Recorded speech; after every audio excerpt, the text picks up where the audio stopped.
இன்றைக்கி மீன் குழம்பு நான் எப்படி குயிக்காக செய்கிறது அப்படின்றதையும் மீன் குழம்பு டேஸ்ட்டாக வர ஒரு சின்ன டிப்ஸ் சொல்ல போகிறேன். ஸ்கிப் பண்ணாமல் பாருங்கள். முதல்ல ஒரு எலுமிச்சை சைஸ் அளவு புளி எடுத்து இது மாதிரி நல்லா கரைச்சி ஊற்றிக்கலாம். அப்புறம் 3 தக்காளி எடுத்து நான் மிக்சியில் இது மாதிரி நல்லா அரைச்சி இதோட கலந்து விட்டுக்கிறேன்.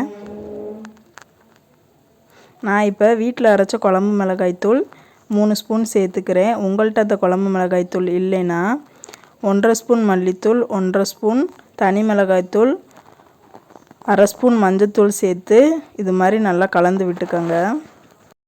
இது நல்லா கலந்துட்டு இதை ஒரு ஓரமாக வச்சுக்கலாம். அடுப்பு பற்ற வச்சு ஒரு கடாய் வச்சு கடாய் சூடானதும் எண்ணெய் ஊற்றி எண்ணெய் காய்ஞ்சதும் 1 ஸ்பூன் வெந்தயம், 1 ஸ்பூன் பெருஞ்சீரகம், இது ரெண்டும் நல்லா பொரிஞ்சதும் சின்ன வெங்காயம் நான் ஒரு கைப்பிடி அளவு எடுத்து வச்சுருக்கேன். 4 பச்சை மிளகாய் கீறி வச்சுருக்கேன். சின்ன வெங்காயம் பாருங்கள், நான் உரித்து தான் வச்சுருக்கேன், வெட்டக்கூடாது. இந்த கேப்பில் நான் தேங்காயை அரைக்கிறதுக்கு ரெடி பண்ணிக்கிறேன். ஒரு சின்ன டிப்பு சொல்கிறேன்னு சொன்னேன்ல, அது இதுதான். வெங்காயத்தை மீன் குழம்புக்கு கருகின மாதிரி வதக்கணும். அப்போ தான் மீன் குழம்பு நல்லா டேஸ்ட்டாக வரும். இப்போ நம்ம எடுத்து வச்சுருக்க புளி கரைசலையும் இதோட சேர்த்துக்கலாம். தேவையான அளவு உப்பு போட்டுக்கலாம்.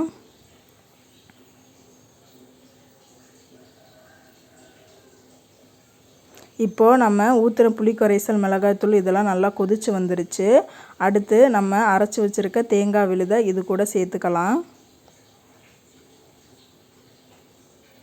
அப்புறம் அதுவும் நல்லா கொதித்து வந்துருச்சு தேங்காய் விழுதும். இப்போ மீன் துண்டுகளை ஒன்று ஒன்றா போட்டுக்கலாம். மீன் துண்டுகளை லாஸ்ட்டு ஃபைனலாக தான் போடணும், இடையில போடக்கூடாது.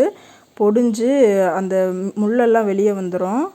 இப்போ மீன் துண்டுகளை போட்டுட்டு ரொம்ப கரண்டி வச்சு கிண்டவும் கூடாது. சும்மா அங்கிட்டு ஒரு பெரட்டு இங்கிட்டு ஒரு பெரட்டு பெரட்டி விட்டுக்கோங்க.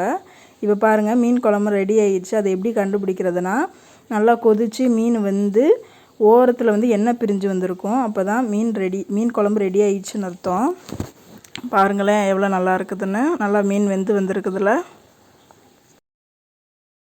அவ்வளோதான், ஃபைனலாக கொத்தமல்லி தூவி நம்ம இறக்கிக்கலாம். இந்த வீடியோ பிடிச்சிருந்துச்சுன்னா லைக் பண்ணுங்கள், மறக்காமல் கமெண்ட் பண்ணுங்கள். அப்போ தான் எனக்கு அடுத்தடுத்த வீடியோ போட மோட்டிவேஷனாக இருக்கும். பாய்.